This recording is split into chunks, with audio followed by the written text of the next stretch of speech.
সেনার তরফ থেকে এই মঞ্চ খুলে দেওয়া হচ্ছে। তৃণমূলের তরফ থেকে যে প্রতিবাদ কর্মসূচি প্রত্যেক শনি এবং রবিবার পালন করা হয় এবং সেনা যেটা বক্তব্য যে কর্মসূচি শেষ হয়ে যাওয়ার পর প্রত্যেক সপ্তাহেই এই মঞ্চ খুলে দিতে হবে। আর একই সঙ্গে আপনাদের মুরলীধর সেনের পুলিশি বাধার অভিযোগ সেই ছবিও দেখাবো, তবে তার আগে শোনাবো তৃণমূল নেতা বৈশ্বনাথ চট্টোপাধ্যায় ঠিক কি বলছেন এই নিয়ে।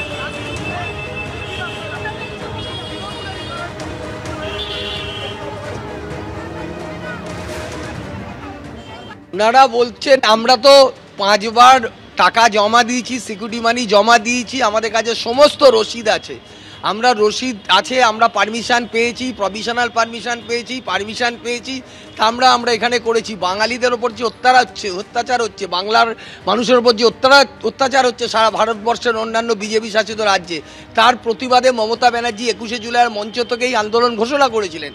আজকে ওনারা জোর করে এখানে বলছেন যে এখানে আর রাখতে দেবো না, ডিসম্যান্টেল করতে হবে, কারণ আইন অনুযায়ী উনি বলছেন যে 3 দিনের বেশি আপনারা রাখতে পারবেন না।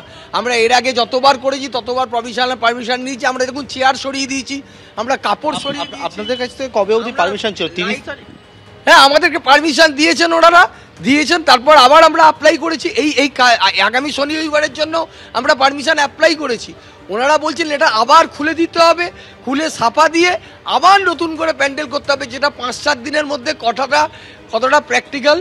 এটা দেখুন, বাংলার ওপর আক্রমণ হবে, বাঙালিদের ওপর আক্রমণ হবে, তৃণমূল কংগ্রেস বাংলার দল তার প্রতিবাদে গান্ধী মূর্তির পাদদেশে আন্দোলন করবে, আর সেই আন্দোলনটাকে যদি তার মঞ্চকে খুলে দেওয়া হয় তাহলে এটা বোঝা যাবে যে বাংলার বিরোধী যারা তারা এটা করছে, বাংলার ওপরেই আক্রমণ হচ্ছে, তার প্রতিবাদটাকে এরা নিতে পারছে না। অর্থাৎ সেনার তরফ থেকে যেটা বলা হচ্ছে যে প্রত্যেক সপ্তাহে প্রতিবাদ মঞ্চ খুলে দিতে হবে এবং এই নিয়ে বৈশ্বনাথ চট্টোপাধ্যায় প্রশ্ন তুলছেন। আর এবারে আপনাদের শোনাবো যে কুণাল ঘোষ ঠিক কি বলেছেন এই নিয়ে। সর্বশেষ সেনা নামিয়েছে, সেনা তৃণমূলকে ঠেকাতে এখন সেনা নামাতে হয়েছে। তৃণমূলকে ঠেকাতে সিবিআই ইডির পর এবার সেনা।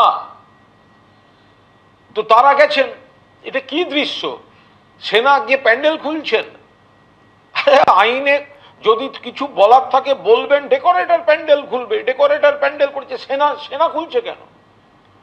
মাননীয় মুখ্যমন্ত্রী আমাদের দলনেত্রীর নির্দেশে আমরা খুব স্পষ্টভাবে জানিয়ে দিচ্ছি যে সেনা নামিয়ে আমাদের এই ভাষা আন্দোলনের আওয়াজ বন্ধ করা যাবে না, এটা চলবে। ওরা যদি ওখানে অকারণ সংঘাত তৈরি করতে চায়, আমরা কোনো প্ররোচনায় পা দেব না। আমাদের প্রত্যেকটি কর্মসূচি আমরা রানী রাসমণি রোডে, যেটা কলকাতা পুলিশের অধীনে, আমরা রানী রাসমণি রোডে আমাদের কর্মসূচিগুলি কন্টিনিউ করব। কিন্তু তার পাশাপাশি আমরা জনতার দরবারে যাব, আমরা মানুষকে বলে দেব যে দেখুন কেন্দ্রীয় সরকার বাংলা এবং বাঙালির বিরুদ্ধে কিভাবে চক্রান্ত করছে। প্রথমে টাকা বন্ধ, টাকা দেব না, 1,95,000 কোটি টাকার বেশি এখন পাওনা, অর্থমন্ত্রী রয়েছেন।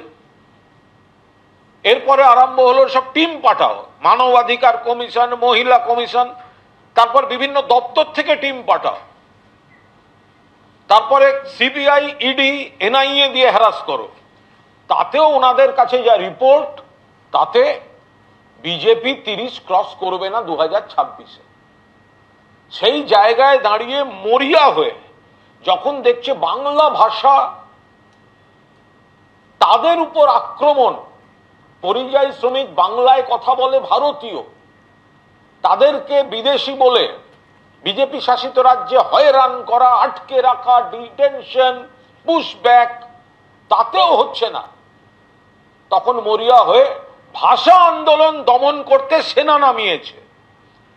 যেখানে কুণাল ঘোষের বক্তব্য আপনারা শুনলেন, যেভাবে সেনার তরফ থেকে এই প্রতিবাদ মঞ্চ খুলে দেওয়া হচ্ছে একেবারে আন্দোলন এবং প্রতিবাদকে দমন করতে সেনার তরফ থেকে এই কর্মসূচি। এবং আপনাদের জানিয়ে রাখবো যে ছবি আপনাদের সরাসরি এতক্ষণ দেখাচ্ছিলাম, যেভাবে ট্রিপল এবং ফ্লেক্স খুলে নেওয়া হচ্ছে, যে প্রতিবাদ মঞ্চ তৃণমূলের তরফ থেকে প্রত্যেক সপ্তাহে যে প্রতিবাদ মঞ্চ তৈরি করা হয় বাংলা ভাষীদের উপর অত্যাচারের অভিযোগে, সেই প্রতিবাদ মঞ্চ খুলে দেওয়া হচ্ছে সেনার তরফ থেকে।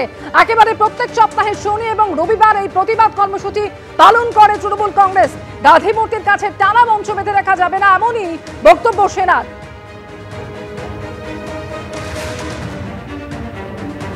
যদিও তৃণমূলের তরফ থেকে যেটা বক্তব্য যে এ নিয়ে অনুমতি চাওয়া হয়েছিল, কিন্তু সেনার বক্তব্য যে প্রত্যেক সপ্তাহে নতুন করে এই মঞ্চ করতে হবে এবং দুদিনের এই কর্মসূচি হয়ে গেলে তারপরে সেই প্রতিবাদ মঞ্চ খুলে দিতে হবে, এমনই বক্তব্য সেনার তরফে। এবং সেই কারণেই শনি এবং রবিবার এই প্রতিবাদ কর্মসূচি পালন করার পর আজকে সেনার তরফ থেকে এই প্রতিবাদ মঞ্চ খুলে দেওয়া হয়েছে এবং যা নিয়ে সরব হয়েছে তৃণমূল কংগ্রেস নেতৃত্ব। সেই ছবি আপনারা দেখতে পাচ্ছেন, বাংলা ভাষীদের উপর অত্যাচারের অভিযোগে তৃণমূলের যে প্রতিবাদ মঞ্চ, সেই প্রতিবাদ মঞ্চ খুলে দিচ্ছে সেনা, খুলে নেওয়া হচ্ছে ত্রিপল এবং ফ্লেক্স।